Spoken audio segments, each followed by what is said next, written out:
Happy Tuesday from Houston, Texas. Welcome to Stellar Parenting. I'm your host, Brandi. I'm an intuitive astrologer, and I also hold a Master of Science degree in psychology with an emphasis in child and adolescent development. And I'm super passionate about combining the science with the magic of the stars and teaching parents, guardians, caretakers, teachers as well, how to understand children from a stellar level, understanding them from their natal chart and deepening the relationship and the connection that way. If you are interested in working with me, please visit my website at brandycon.com. I look forward to hearing from you. So today we've got transits for this week, really exciting energy for this week to talk about. And today is a really magical day. So stick with me and I'll tell you all about that. And towards the end of this show, there is time for a caller. So if you are interested in having a tarot spread as far as what you can expect for the month of August, please call into the show. I'd love to hear from you. So let's jump in, ladies and gentlemen. Let's jump into the transits. Let's jump into the energy this week. What is going on? Well, yesterday, guess what? Mercury finally moved direct. So we've had Mercury retrograde for the last 4 weeks, okay? And so yesterday, August the 11th, Mercury finally moved direct, came out of retrograde at 4 degrees of Leo. So after several weeks of cosmic slowdowns, Mercury is finally moving direct again. And if you've been feeling like you've been living in a haze of delays and detours and misunderstandings, this is your cue that the mental fog is finally starting to lift. So when Mercury is retrograde, it's common to feel like you're paddling upstream. Emails may go missing. Travel plans shift unexpectedly, and conversations get misinterpreted. And technology even seems to have a mind of its own.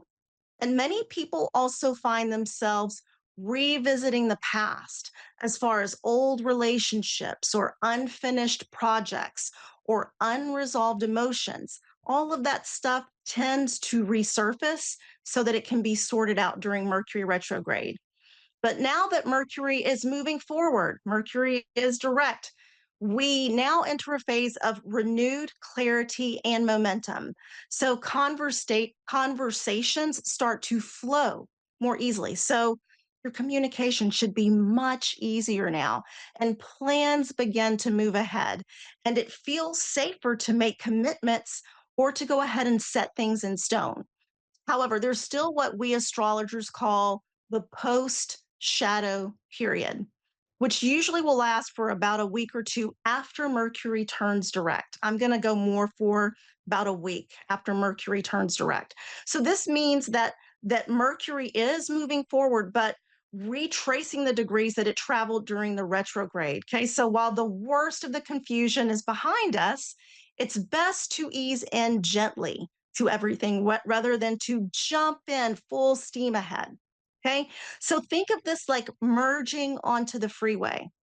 You don't slam your foot on the gas the second that you're merging and trying to get on the freeway. You gradually build momentum so that you can merge smoothly. And that's how I want you to navigate Mercury moving direct. Let's move gently, let's move consciously and intentionally before moving full speed ahead.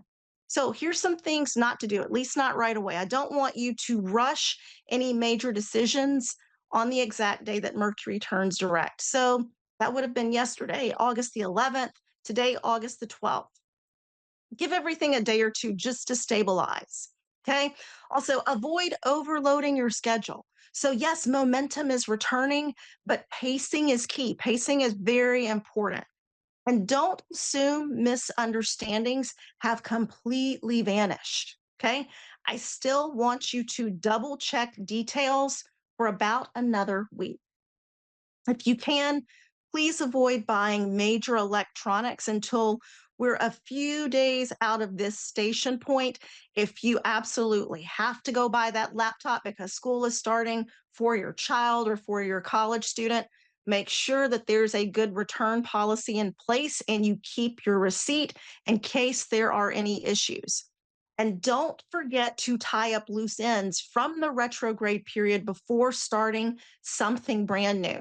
What I want you to do, okay? I want you to finalize agreements during this time. It's good, all right? So, agreements about things that you've been reviewing during Mercury retrograde, and schedule important meetings or interviews now that communication is going to flow more smoothly. You can feel a little bit more comfortable or confident about doing that. It's also a really great time, guys, to update your tech and back up your files. So systems tend to behave better now that Mercury is stationing direct and will be moving forward. And it's also a great time to have important conversations, to clear the air, or to reconnect with people maybe that you may have had a misunderstanding with during Mercury retrograde. For those of you who are parents, okay, let's avoid jumping into a brand new set of rules overnight. All right. Let change be gradual so that your children can really adapt. And also, like I said, school is getting ready to start. All of the extracurricular activities are getting ready to start up again. So we want to avoid overscheduling our children. Now that things are moving again, we still want to leave some breathing room in the calendar for flexibility. And also, we want to avoid assuming that everything is going to be fixed instantly. So, the faulty thinking here would be, oh, now Mercury is moving direct. Mercury's not retrograde. I don't have to double check any details. That's not correct. Patience is still going to be your best friend during this post shadow period. And if you're a parent and you have a child who tends to be quieter, maybe keeps their feelings close to their chest, check on them because they might need extra support during this time expressing their feelings.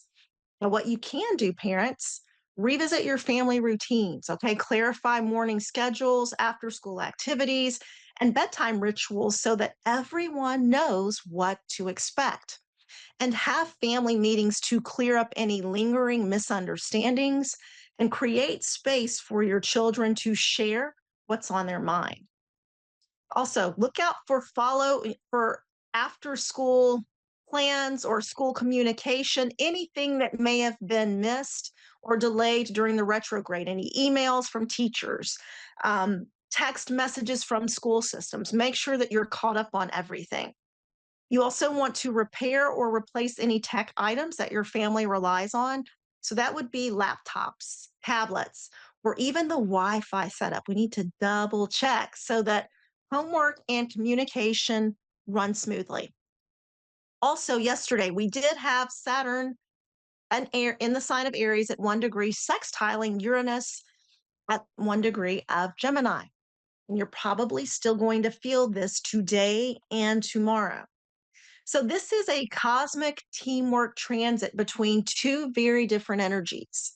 So, we've got Saturn, the planet of structure and responsibility and commitment and discipline, and Uranus, the planet of innovation and change. And when they form a harmonious sextile, it's like blending the wisdom of experience with the courage to try something new. So, with Saturn and Aries, we are being called to take disciplined action and to set personal boundaries and to work toward our goals with bold determination. Aries, the sign that Saturn is in, brings passion and drive, but Saturn will ensure that we channel that fire, channel that passion in a way that's productive and sustainable. Meanwhile, we've got Uranus in the sign of Gemini, and Uranus and Gemini is shaking up how we think, how we communicate, and how we learn. And it's really encouraging us to be more flexible, to be more curious, and to adopt a fresh perspective, especially in the way that we share ideas and connect with others. So when these two energies work together in a sextile, the result is constructive change. This isn't about chaos, and it's not about rebellion for its own sake. This is change that is thoughtfully planned, that's well timed, and that's likely to stick. It's a perfect window for making upgrades in life that really balance tradition with innovation. But let's avoid making sudden extreme changes without considering the ripple effects. We also don't want to dismiss tried and true wisdom just because something newer is available. And let's not over control the process. Let's leave some room for flexibility and experimentation. Those are Uranian qualities. So I want you to introduce new routines or systems that make life easier without throwing out what's already working for you. And have open conversations with family members about trying new approaches to old problems. We can also blend technology with tradition. So we can use modern tools to support time tested parenting strategies. And we can encourage our children to take safe risks like trying a new skill or a new activity with a safety net in place. Now, for parents, this transit is an excellent time to show your children that rules and freedom can coexist together in a beautiful way. It's a teachable moment about how structure doesn't have to feel restrictive necessarily. It can actually make change easier to handle. So, the message for parents here is simple: be open to updating your approach, but anchor it in values and systems that give your child a sense of stability. Today is the magical day. We've got Venus conjunct Jupiter at 14 degrees of Cancer. You will still be feeling this energy on the 13th, 14th, and 15th of August for the rest of the week. This is one of the most beautiful and beneficial transits of the entire year. It's a cosmic moment when the planet of love, beauty, and harmony, which is Venus, joins forces with the planet of abundance, blessings, opportunity, and growth, Jupiter. And because it's happening in the sign of Cancer, which is the sign of home, family, and emotional security, the focus is on love and expansion within the heart space. So Venus in Cancer wants deep connection and tenderness and nurturing. And Jupiter in Cancer amplifies those themes, bringing generosity and warmth and a heightened desire to protect and care for the people that we love. So, together, they create a wave of emotional fulfillment and compassion and even material blessings. So, this is an excellent time for strengthening bonds, whether that means reconnecting with family or creating more joy in your home or making meaningful gestures toward the people who matter most. It's also a wonderful transit for creative expression and for beautifying your space and leaning into gratitude. But I want you to avoid overindulgence. Jupiter can magnify Venus's love of comfort and pleasure, so watch for overspending and emotional eating. Also, avoid taking your relationships for granted. And remember, blessings grow when they are nurtured. Let's also avoid necessary boundaries. Okay. So, Cancer energy can sometimes cling, and remember that healthy love includes space. So, what can you do during this transit? You can spend quality time with family or family of your choice, cook a meal together, reminisce, or create a new memory. Also, beautify your home environment. So, add flowers, rearrange the furniture, or create a cozy space for connection. Express love and appreciation openly because it will be felt deeply and warmly. And start a creative or artistic project that comes from an emotional connection that has deep meaning for you. For parents, this is a cosmic invitation, this transit is a cosmic invitation to wrap your children in extra love, warmth, and emotional reassurance. So, Venus and Jupiter together in Cancer create a deeply nurturing energy, one that encourages bonding, affection, and celebrating the emotional connections that make a family feel safe and whole. So encourage your child to express gratitude or appreciation, and not just toward you, but toward siblings, grandparents, pets, and friends. You could even start a gratitude jar where each family member writes down something they love about another person. This is also an ideal time to talk to your children about and to teach your children about family traditions, about family history, and also values as well. They will be more receptive to learning what home means beyond the physical walls and understanding that love, safety, and belonging come from the people who care for them. On Thursday, August 14th, our final transit for this week, we will have Mercury sextile Mars. Mercury will be at 5 degrees of Leo, and Mars will be at 5 degrees of Libra. So when Mercury, the planet of communication, thought, and ideas, forms a harmonious sextile to Mars, the planet of action, drive, our words and our willpower will work in perfect sync. This aspect sharpens the mind, quickens decision making, and adds passion to our self expression. So, with Mercury and Leo, the tone is bold, it's confident and expressive. You want your words to shine and make an impact. And Mars in Libra brings diplomacy and strategy and a desire to act in ways that create balance and harmony. So, together, this combination allows you to speak with both courage and tact, and to be direct enough to be heard, but charming enough to be well received. So, it's an ideal time for productive conversations, for negotiations, and creative brainstorming. You can persuade others more easily, not through force, but through enthusiasm, through clarity, and a touch of charisma, but avoid during this time talking over others. So Mercury and Leo can dominate, okay? But Mars and Libra asks for balance. Also, avoid acting on impulse without hearing what someone else has to say. What's the other side of the story here? Also, avoid using your charm in a manipulative way. We want to keep it authentic. So, what you can do, have important conversations or presentations. Your delivery will be engaging and confident.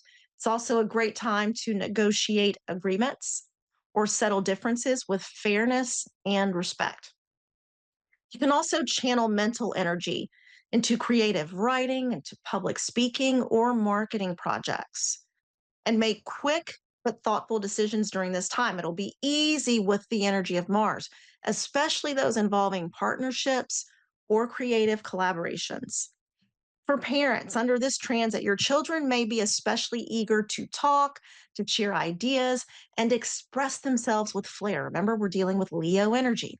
You might notice a burst of confidence in how they speak, whether it's telling a story or making a case for something they want or just showing off their creativity.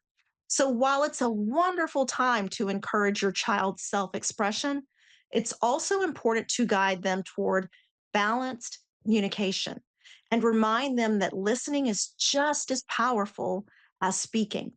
So, if conflicts arise between siblings or friends, help your child to slow down, to think about their words, and aim for win win situations.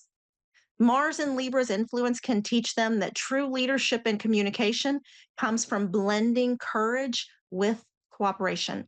And by modeling this yourself and speaking with warmth and assertiveness, you give your child a blueprint for how to communicate effectively, both now and as they grow into adulthood.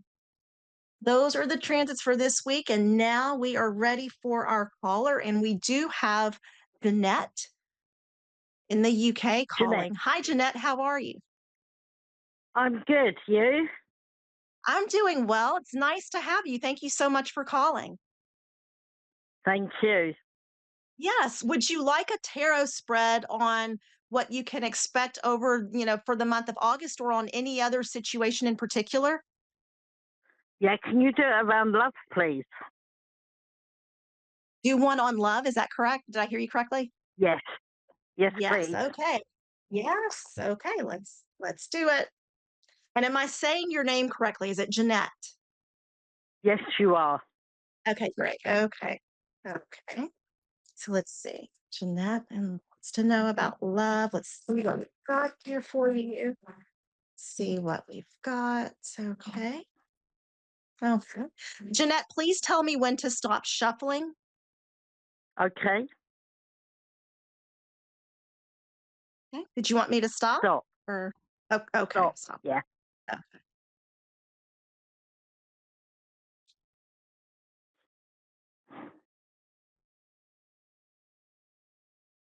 Okay. Okay.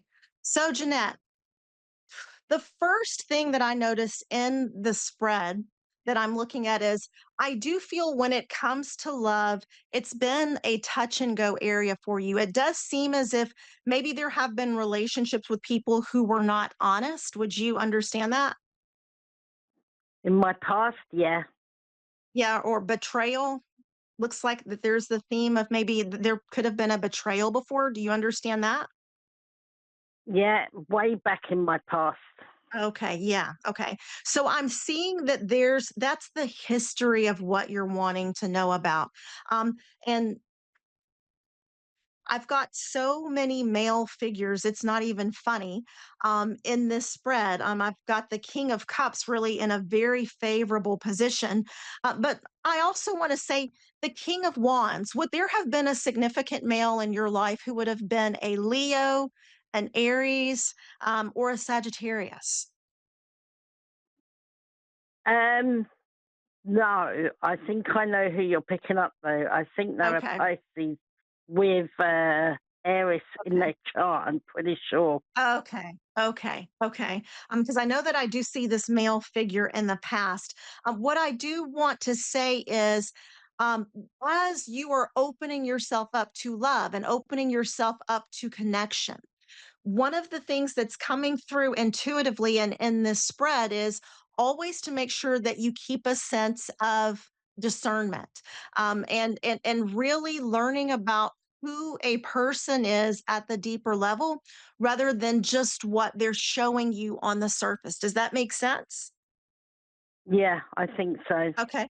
Okay, because I do have the moon card here, and the moon card, I call it friend or foe, right? So it could be like sometimes with people, they make themselves seem one way, but actually they may have different intentions that we're not aware of. So you just want to make sure that you really understand the intentions of the person that you're connecting with.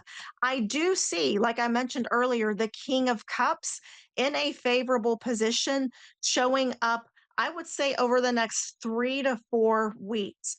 So watch out for a connection with a male. This male does feel as if he would be a water sign. So I'm talking about Cancer, Scorpio, or Pisces here. Yeah, And it feels as if there is the potential for a strong connection. Would you kind of know who that is right now or no? yeah. It's Oh, someone okay. who's just ghosted me for the last 3 weeks. Oh, okay. Okay. All right. Yes. So I I know do see exactly that who it coming up. is. Okay. Yeah. So he is showing up here, and the outcome of this situation. What I've got the Ace of Pentacles. The Ace is all about the potential for something new, the potential for something new to develop. Okay. And I do have that as the outcome. So it does show that there's the potential for this connection with this male that's either Cancer, Pisces, or Scorpio to go deeper. Would that make sense? I guess so, yeah. I mean, yeah, he's Yeah. the only one that's I've been around, yeah. Okay. And there's also here, I do have as your personal power card, there's this sense of wanting to go for it. I'm kind of wanting to put myself out there and go for it and to see if I'm able to connect, to see who I can meet. That makes sense for you? Yep, it does. Yes. Yes, yeah. So that's the in the personal power position. That's the energy that you're dealing with right now. Now, I will say I can't believe I don't think I've ever seen a spread with so many male figures that show up. Uh, Would you understand the male figure though that would be an earth sign? So I'm talking about Taurus, Capricorn. Would you or Virgo. understand a male that's an earth sign? No, I've been told someone's coming into my life, earthy, Taurus. Okay. Okay. Because I am seeing a male, and this is not the same male with all of the water, Yep, okay? This is a different one. uh-huh, This one has a lot of earth, and I want to say Taurus, I want to say Capricorn or Virgo, yep, okay? mhm. That connection, that connection might we might hit it off right off the bat. I'm just not sure exactly how far it will go. The male and the water sign, it just looks to be a little bit more of a favorable connection at the moment, Jeanette. Oh, right, okay. Because I've been told Yeah. the vice versa, that the earthy is probably a better connection. Okay. Yeah. Well, the King of Pentacles for me, it came up reversed in the spread. Right, So basically, the card is upside down. I'm like, well, so does that mean that this one is the one that there might be? We might hit it off, but not sure how far it will go. So I want you just to keep an open mind with the man of water and the man of earth and see where the connections take you. Okay. yeah, can you tell me anything about further down the road who I'm going to end up with, and is it going to be happy for me this time? Oh, Jeanette, we only have a few seconds left, sweetheart. So I wish I could delve in further, but I'm so sorry. We're out of time. All right, I'm so sorry, Jeanette, but thank you for calling in. okay. All right, well, thank you. Thank you. And that wraps up our show for today. Thank you for watching. And as I remind you every week, the stars may guide us, but we hold the power to shape our destiny. So keep shining your light bright until I see you here again next week. Have a great week.